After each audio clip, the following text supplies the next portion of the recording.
Hey everyone, welcome to another episode of Live with Virginia NORML. I'm J.M. Padini, the Development Director for the National Organization for the Reform of Marijuana Laws and the Executive Director of your state chapter, Virginia NORML.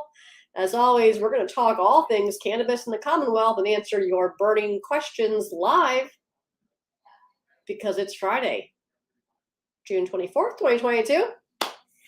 And in how many days? How does time work? In about a week, in 1 week, the new budget will take effect and it will change cannabis laws in Virginia. So there's some big changes coming up that you probably want to know about, probably have some questions about. Drop those in the comments now so we can answer those. Hey, Jeff, good to see you. Hi, Daniel. Hey, Ryan and Ronson and Adam. Oh, look. We're starting out with a weirdo early. Guess who just got blocked? All right. Hey, Ryan. Thanks for asking. So there's some good changes. There's some bad changes. Let's talk about, as consumers, what you need to know probably most immediately is that there are new marijuana misdemeanors taking effect on July 1 for public possession. So possession of over 4 ounces in public will be subject to a misdemeanor. On the first offense, it will be punishable by a $500 fine, and any subsequent offenses would be punishable by up to 6 months in jail and $1,000 fine. Up to $1,000 fine. I should probably open up that document and remember. It's been a minute since we talked about this. Hey, Caroline, good to see you. Hey, Cindy. Hi, Sherry. Hi, Sherry. Oh, Sherry. Hey, Michael, what about Wisconsin? Hey, Fred, good to see you.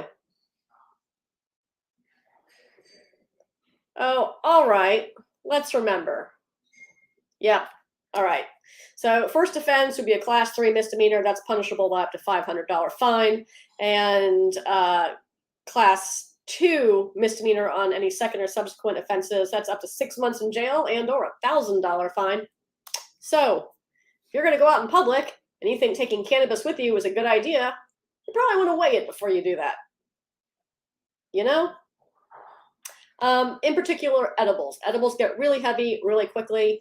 And while it's unlikely that people are walking down the street with 4 ounces of cannabis flower for personal use, it's entirely reasonable that you could think you are within the context of Virginia's legalization laws by possessing edibles in public. And in fact, you could very quickly be running afoul of this new penalty that takes effect on July 1. So just like the sign says, friends, make good choices. Thank you, Sherry. Hey, Cindy in Winchester.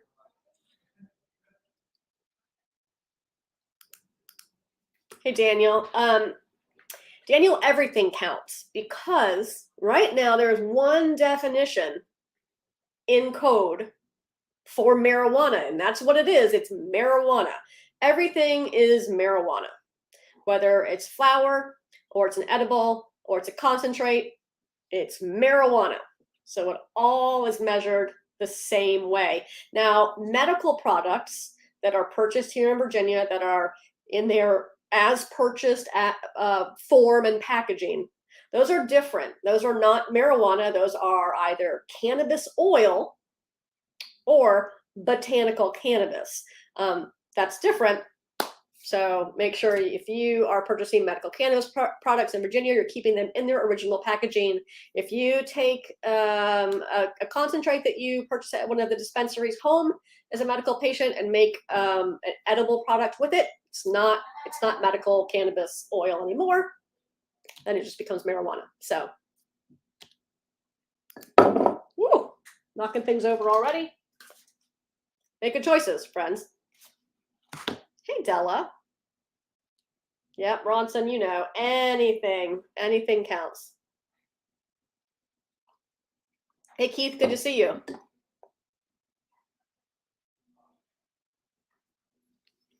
Conway, what taxes are you talking about? For adult use? Don't know. There are no laws in place for the regulation of adult use at this time.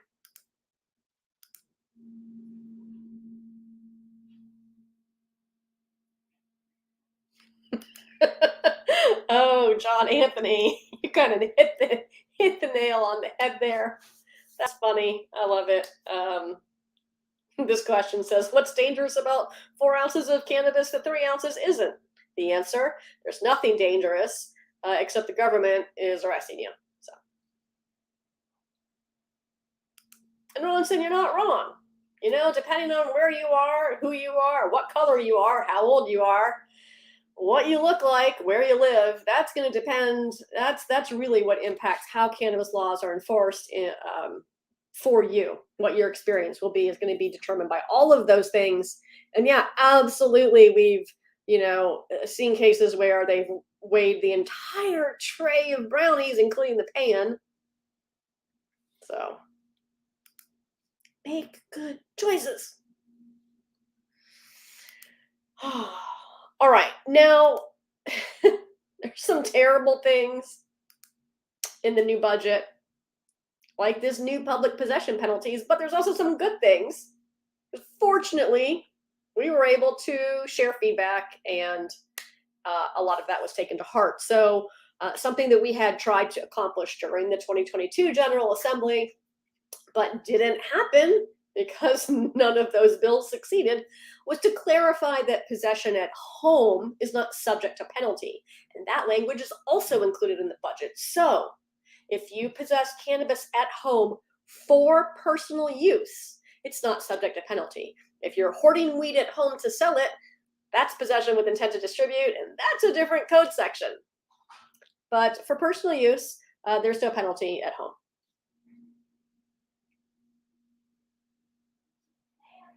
Yeah, Daniel, we will talk about that stuff. Absolutely, we'll talk about medical. Don't let me forget, Daniel. What else we got taking effect on scrolling through our budget doc right here? Another good thing that's happening, as good as it can be, is the personal cultivation section in Virginia Code is getting cleaned up a bit. So right now, if you fail to tag your plants, you fail to prevent access by those under 21, or you fail to screen them from view from a public way, you could be subject to a Class 6 felony. And the reason is because there's no penalty specified. So when there's no penalty specified in code, the default is a Class 6 felony. So our recommendation number 1 was just to eliminate all of this entirely because it's absurd. That's not what they went with. Our second recommendation was if you're not going to just get rid of it, then you should make it subject to no more than a $25 civil fine, and that's what they went with. So don't forget to tag your plants, but if you do, after July 1st, you'll be subject to no more than a $25 civil penalty.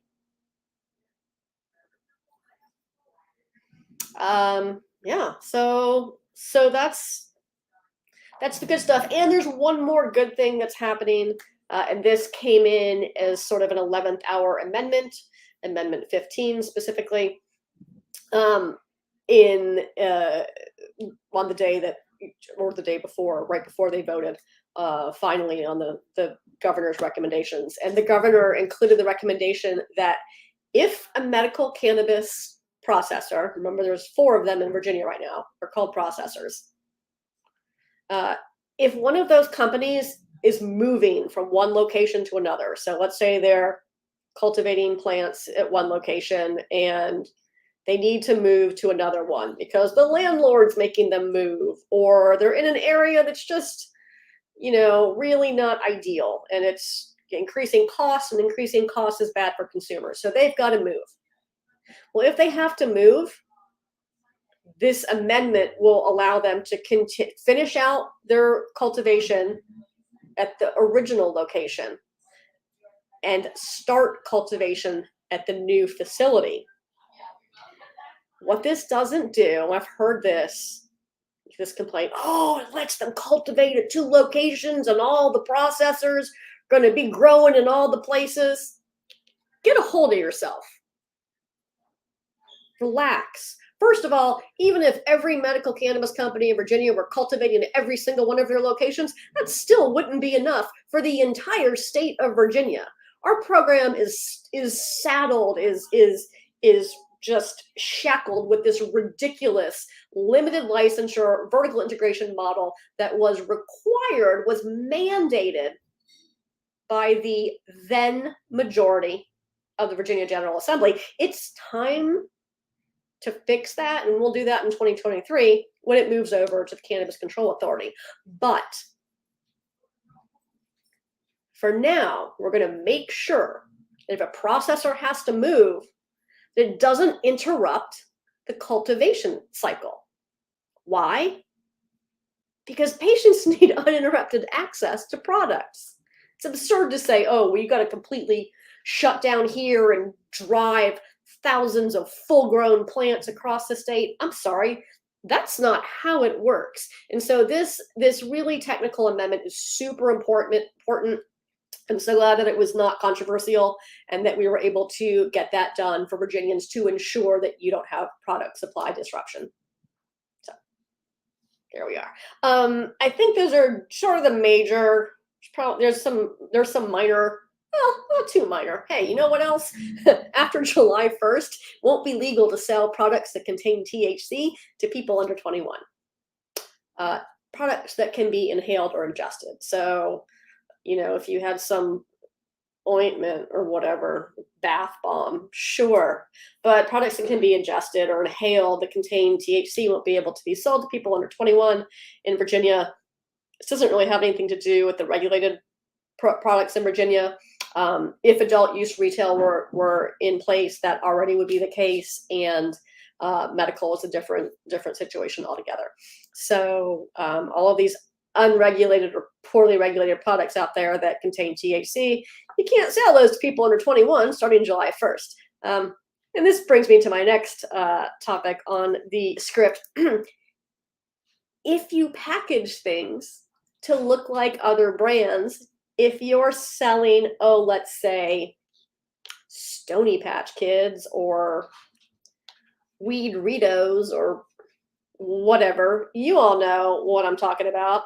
All this garbage out there that is packaged to look like famous brands, but is really something, who knows what, typically sprayed with some synthetic garbage made who knows how by who knows who by who knows where, just like junk and garbage. Anyhow, that stuff won't be legal to sell these fake, these lookalike brands that contain THC come July 1. And for you consumers, if you are harmed by products like this, and there are plenty of you out there, and unfortunately, a lot of children have been harmed by these products in Virginia already. So when someone is harmed by these, there will now be a path for recourse through the Office of Consumer Protections at the Attorney General, the Office of the Attorney General in Virginia. You can click on the website, you can submit your complaint there. Just click on Consumer Protections and you can do that right there.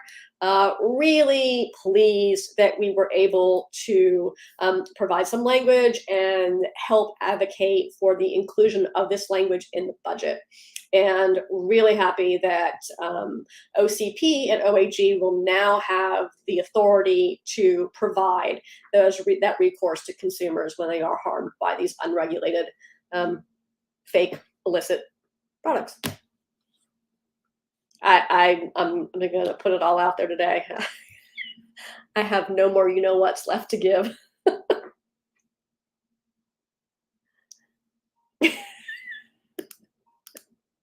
Oh, Christopher, that's funny.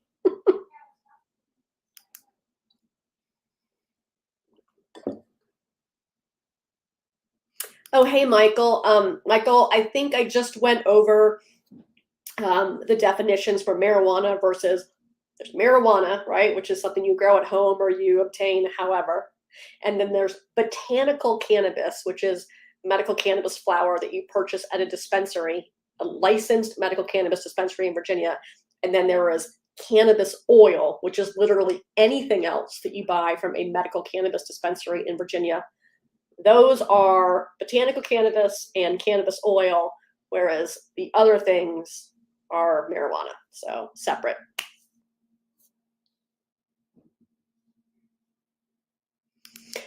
Alan, you applied for your card in February and you haven't gotten it yet. You did not waste your money, my friend. Send us an email and we'll help you out. Just send it to info@virginianorml.org.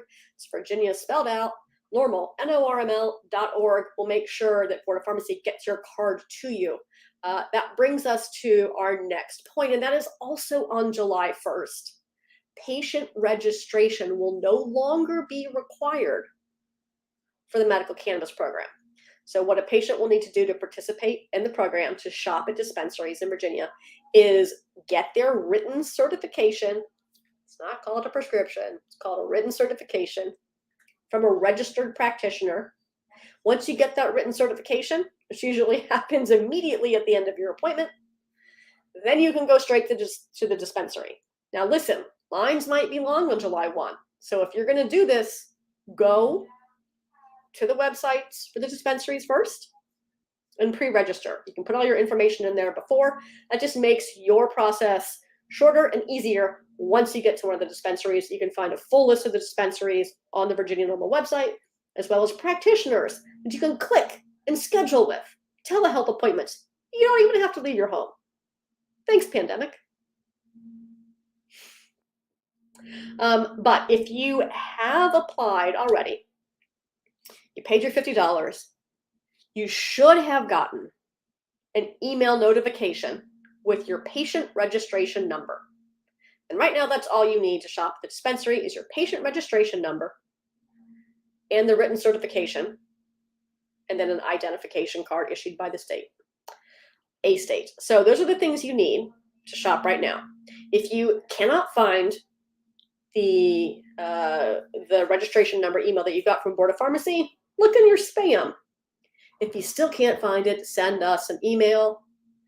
We'll help you get connected with Board of Pharmacy and get that sorted out. Now, if you're waiting for your card to arrive, let's say you got your email, you got your number, but you're like, hey, where's my card? Let me ask you this. Did you email Board of Pharmacy and ask them for a physical card? Because if you didn't, they're not going to send it to you. Now, you can just email them. If you've already done all this, you can shoot them an email and say, hey, can you send me my card? Look on the Virginia NORML website, vanorml.org/register. Board of Pharmacy's email address is right there. If you need help, shoot us an email. Thanks for asking that question, Daniel.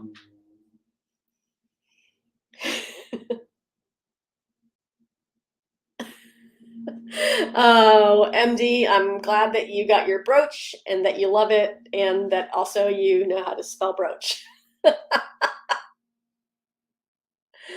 Oh.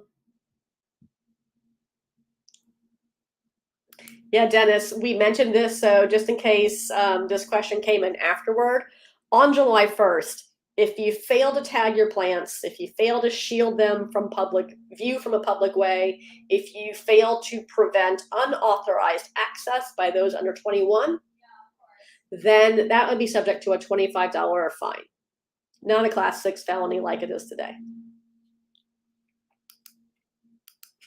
Hey, Evan. You missed all the things.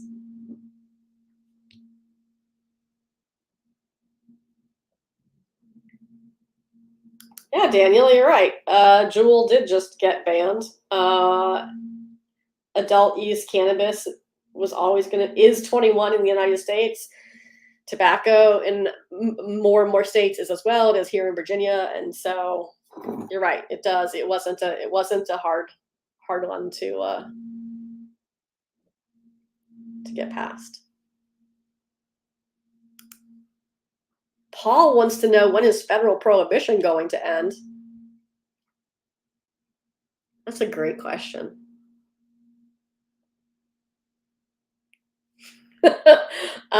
Listen, if this is a priority for you, you all got to do a better job and electing people to Congress who are going to do that work. And hey, since we're talking about that, and the folks that you all keep electing to represent you, the U.S. House of Representatives, no less than 6 times, has included safe banking language in a variety of pieces of legislation. Most recently, the America Competes Act. Now, the House approved their version of the America Competes Act with the safe banking language. This is pretty simple language that would, end the burden currently placed on cannabis companies, licensed legitimate cannabis companies in the United States, that they deal basically all in cash. While the House did approve the inclusion of this language in the America Competes Act, it went over to the Senate and they yanked it right out. So the Senate keeps doing this over and over and over. So, it's not really much of a surprise, but I will say that the Safe Banking Act, that's really the most likely to pass first federal provision related to cannabis, ending cannabis prohibition. It wouldn't end prohibition, but it would be the federal government's first real recognition of a legitimate cannabis industry. And, all of you here in Virginia know that you don't get everything you ask for just because you ask for it. Sometimes you have to be willing to take those smaller steps first, help people get where they need to be. And so safe banking is important.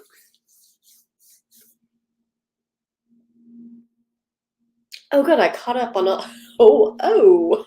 No, I did not. I'm just going to drop that right there for a second. Oh. Hey, Zach. Zach's got a great question. When can people live in apartments? When can people who live in apartments start to grow? Yeah. I think that's always going to be an issue. Look, if you live in rental housing, your landlord or the property owner can prohibit you from having pets, can prohibit, any type of smoking inside their property. And so I think that this is going to be an issue for quite some time.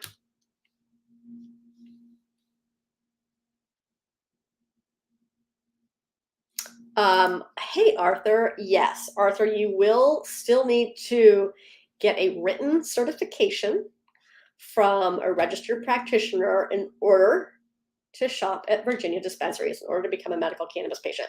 And I'm going to share some news with you all that, hey, I'm going to break this right now. Some nerd stuff, but still I'm excited about it. We've been in talks with the Department of Health professions all throughout the legislative session as to what ought to be included in the patient certification form. What happened 100 years ago when we started this program, so the Supreme Court of Virginia made the patient certification program. And you all have seen it. It looks like your middle schooler made it in Word. Doesn't necessarily look legit. So we passed legislation this year that will move the responsibility of creating that form from the Supreme Court of Virginia over to Department of Health professions. And DHP has pledged to beef it up and make it look more official. Put on a state seal, make it look good, make it look like it's not something that your middle schooler made at home. Now, in the meantime, so we've got a lot of questions, what's going to happen in DC? DC accepts medical cannabis cards from Virginia. Are they going to just accept the certificate as well? And for DC, ABRA is the regulator in DC for the medical program. And they've seen the form and they're like, no, we are not going to accept that. And their reason was valid. The system that they are required to use in DC is called Metric. It's a seed to sale tracking system. And Metric requires a specific patient identification number. Now, you get that in Virginia when you register with Board of Pharmacy and get a card or the registration number email. that process isn't going to be there anymore once patient registration is not required. So we reached out to Board of Pharmacy, to DHP, and said, hey, we already issue numbers to people in Virginia with their identification card. So either your driver's license number or the number that's on your state issued ID card, you already get that. And you need an ID card to purchase medical cannabis in Virginia. Can we have a space on the form for that number to go? So there's a meeting next week with ABRA to see if that will suffice for them. But if you are a patient who shops in DC at medical cannabis dispensaries in DC, you're probably going to want to get that card. And we'll let you know at next week's show what ABRA said. So just more of us working hard for you.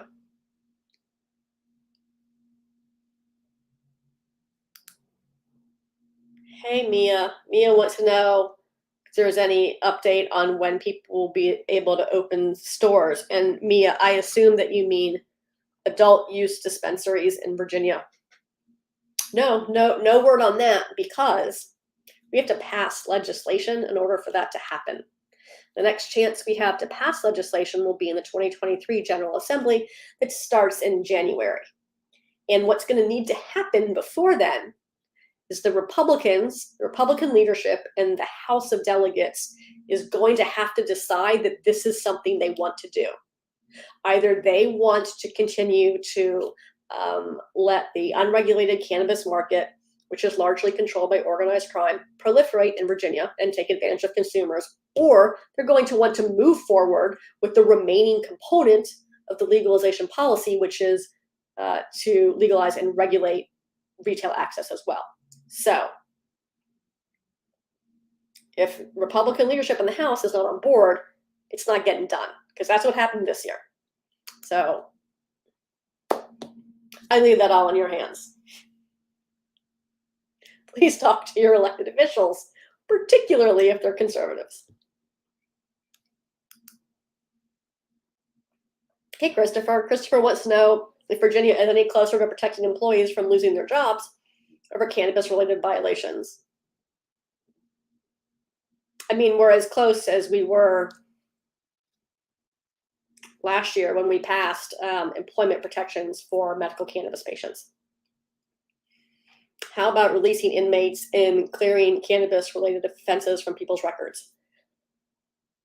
I'm going to portion that into two questions. Clearing cannabis-related offenses, yes. So misdemeanor marijuana possession records and misdemeanor marijuana possession with intent to distribute records, those have already been sealed by Virginia State Police. And a lot of money has been sunk into a system to automate this. So VSP has sealed these records, but the problem remains that these records are still collected by these third-party companies out there that sell your information during a background check. Now, they're not supposed to be disclosing this information, but they still are.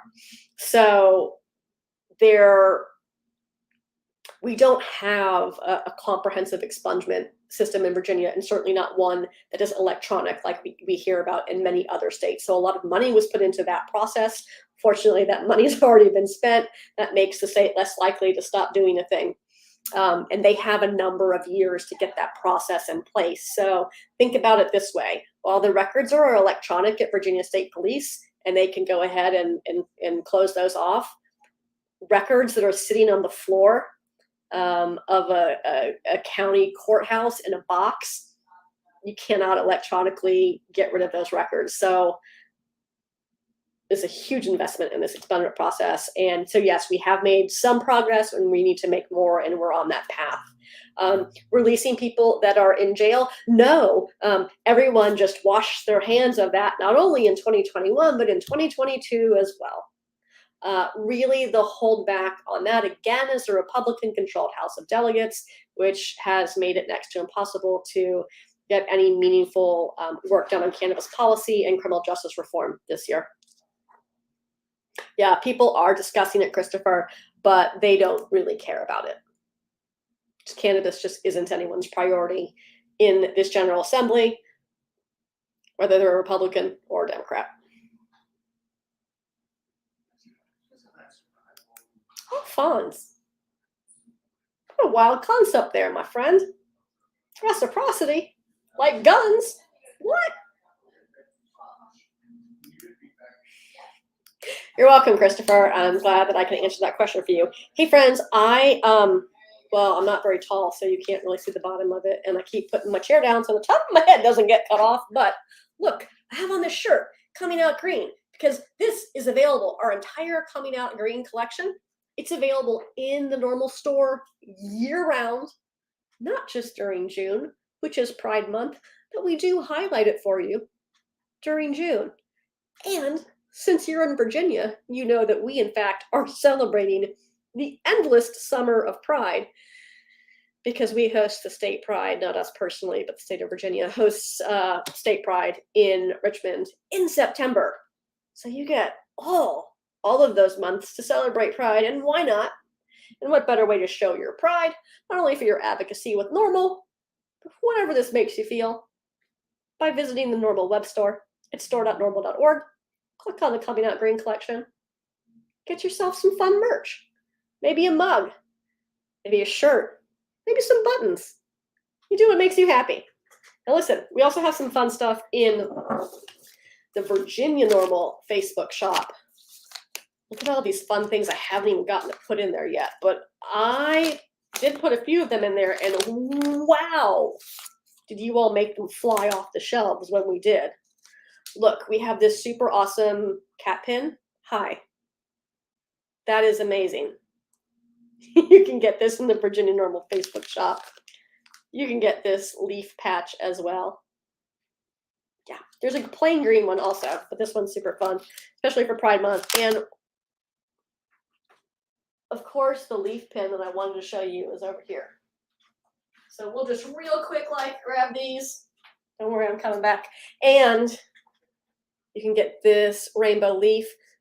Someone ordered 10 of them, and I had to immediately order more from our supplier. So these are in our Facebook shop. They're going to come packaged in one of these fun bags also. And so it's this brooch that MD was just talking about. So these also flew off the shelves last week, and we had to order more. I just put, gosh, are they down here? Look, I don't wear Crocs, but I know you probably do. And we got your gibbets. We got your gibbets right here. I just put these in our Facebook shop before we started this show. So not only will we have all these amazing things with us at our tent at Virginia Pride, but we have them in our Facebook shop for you now too. We've got so many other awesome fun things. We got pillow covers. We have both a pink and a green version. How does this go? Like this. Pink and a green version of the Best Buds pins. Those will be in our Facebook shop soon too. So check it out. Hey, Mia. Mia's got a good question here, and we talk about this pretty much every week, don't we? Will obtaining seeds still be a hassle? Look, I don't think it's really a hassle for people right now. I get it, Mia. People want to and certainly ought to be able to walk into a store and buy seeds that are reliably labeled as what they are. And while it's entirely not legal to sell those seeds right now in Virginia, people clearly do. Because I get pictures of stores selling it all the time. And people are like, well, I'm not doing this in my store, but this guy's doing it. How come he can get away with it? Great question. But is it legal and can I get away with it? There are two entirely different questions, as you all know, because you watch this show. It's not legal to sell seeds in Virginia right now because of the definition of marijuana, which includes seeds. And there is no allowance for retail sale of marijuana for adult use. Now, even our medical cannabis processors, those dispensaries can't sell seeds either. But could we change that law in 2023? Absolutely. And did the DEA just make it a lot easier for us to change that law? Absolutely, because the DEA ruled that in their opinion, seeds, whether they're for a marijuana plant or for a hemp plant, they're all hemp, says DEA. But DEA's opinion didn't change state law. So we have to change state law next year. We'll do that. No, Ronson, no, we are not going to. We certainly have been invited to a myriad of events here in Virginia, but if an event is not encouraging people to make good choices, then we're not going to go. And so calling something private, saying, oh, it's a private event, that doesn't make it legal to consume cannabis there. So we're just not going to be caught up in something where people are clearly engaging in illicit activity, because I think jail sounds terrible. Cindy, hey, thank you, Cindy. I love it. Yeah, Ronson, I'm not going near that stuff. I'm not going near any of these wild events where people are clearly engaging in activities that are not legal. Just not going to happen.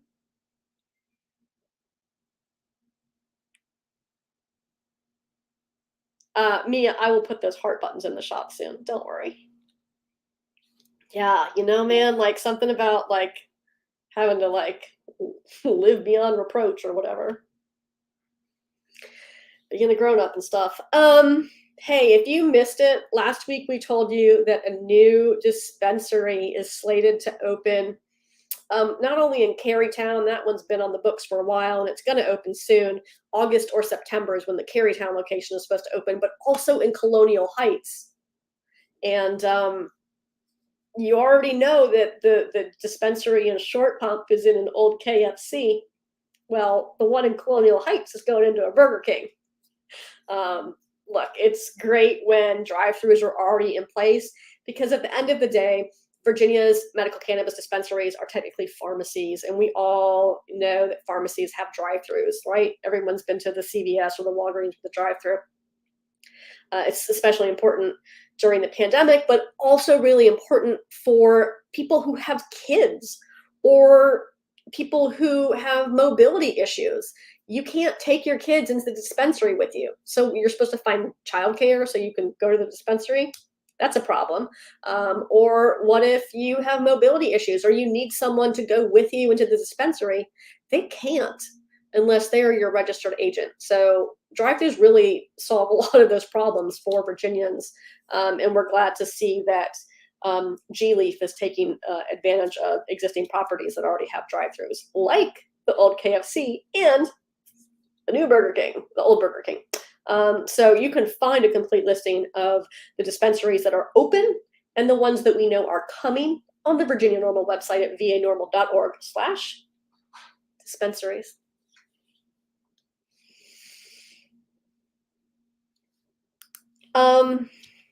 Hey, Michael. Michael wants to know, G-Leaf will have enough product to support 2 more dispensary locations. I hope so. All of the processors are able to wholesale between each other. So they can buy each other's products. That's why you see, G-Leaf products out in Abingdon and Beyond Hello. And I don't know where else you see Beyond Hello products, but look, they can all buy each other's stuff. That's important for patients so that they don't have to drive across the state to get products. And it also helps guard against things like crop failure and prevent supply disruption for patients. So yeah, I have heard this a lot about pickings being slim, and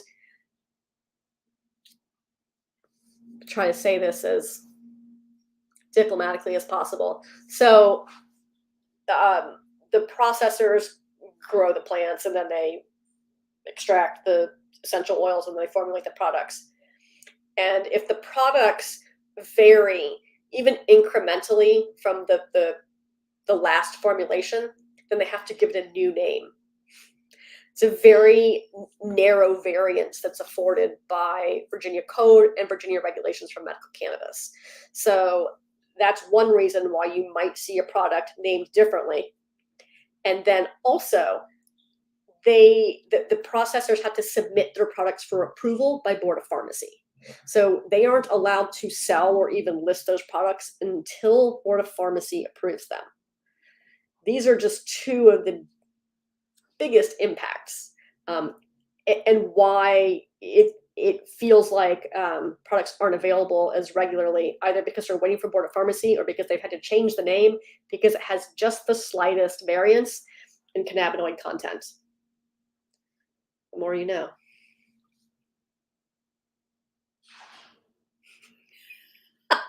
First of all, hey, Jennifer. Second, like, I probably shouldn't laugh this much, but I have very little left to give today. And what positive outcomes can we hope for in the next 6 months? Nothing. You can hope for nothing.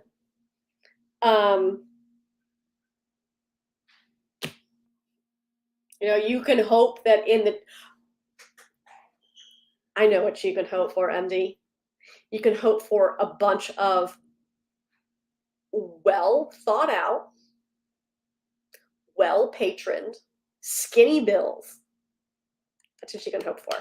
Skinny bills. Our legislative priorities, the 2023 General Assembly, are to expedite retail sales for adult use marijuana and to, it's a whole lot, but we've got to expedite retail sales. We've got to improve and expand the medical program, including new licensing for that. And we have a bunch of criminal code cleanup work like resentencing, release, and expungement to do as well. So we can't be lobbing all that into one giant bill and giving people the excuse of, well, it's too big, I couldn't read it all, I'm not voting for that. Skinny bills, skinny bills, skinny bills. So that's really what our work is, MD, from now until January, is working on these skinny bills, building consensus, and getting House Republican leadership to decide what they're willing to do in 2023. Because if they're not willing to do something, then you're getting nothing. Nothing.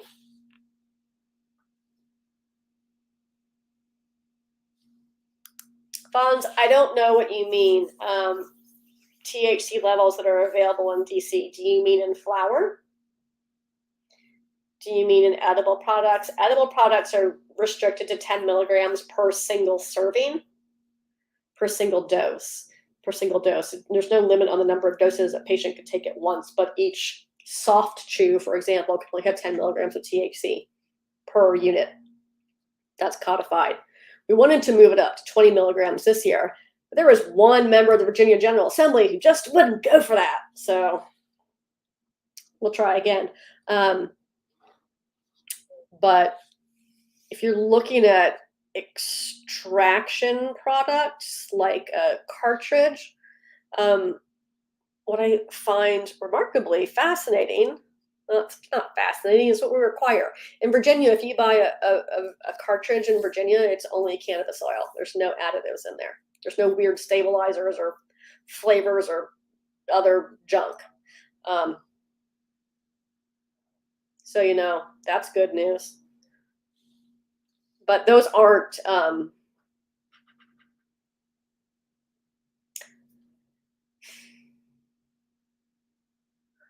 I guess that there's also, on July 1, the extraction methods available to processors will change. So hopefully you'll see some improvement there as well. They're restricted right now on the types of extraction methods they can use in Virginia, and that'll be expanded come July 1 when that new law takes effect. So that's good.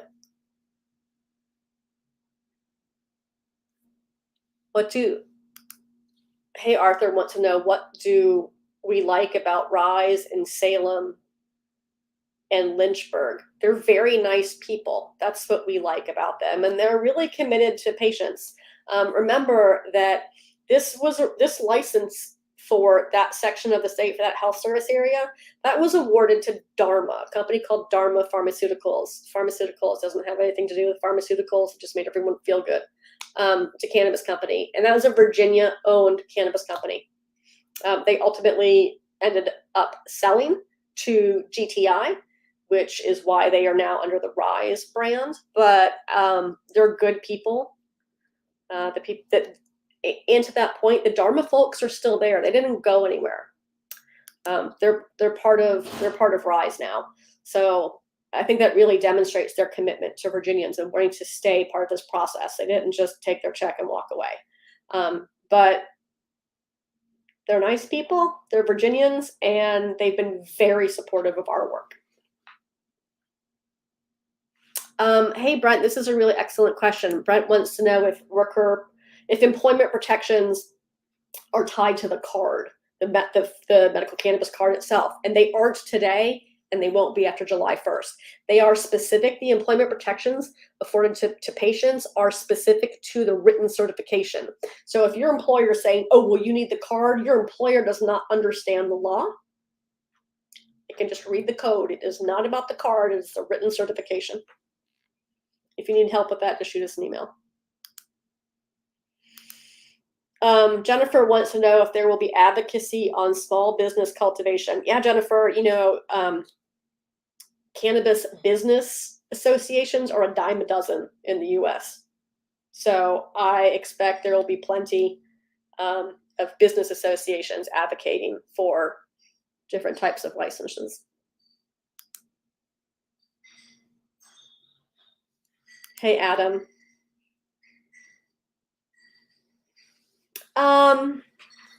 Adam wants to know if making bubble hash or THC butter or brownies to share with friends is okay and legal to do so in Virginia. So this is one of those sections of code that is not properly written, but I can tell you the legislative intent. Adam, if you make brownies at home, let's just use that as the example. If you make brownies at home with your legally cultivated cannabis for personal use, and you want to share them with other adults 21 and older, you may do so in the privacy of your own home. Adults can share with each other up to 1 ounce of marijuana in Virginia in private. So don't take a tray of brownies to the park to share with your friends. If you're going to do that, do it at home. You're welcome. All right, friends, this has been fun. I have to go look at my sister's cat. If you are watching this later, feel free to drop your comments, your questions in the comments now. We'll follow up with you. We read these, when we're sitting at home. It's supposed to be relaxing. We love to look at your comments. You can send us an email at info@virginianormal.org. If you have questions about anything else, you can hit us up at chapters@normal.org. We'll get you connected to the NORML chapter in your state. Hey, Cindy, you are welcome. You're welcome. I hope everyone has a wonderful weekend.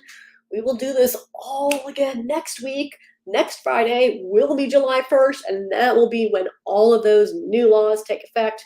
We'll do another rundown for you on July 1st. We're going to post a blog about the new laws taking effect on NORML, on the Virginia NORML website as well. If you're watching this on YouTube, go ahead and hit that like and subscribe button right now. Don't ever miss one single episode of Live with Virginia NORML or Live with NORML. We do these every single week. You all have a great weekend, and I'll see you back here. Bye-bye.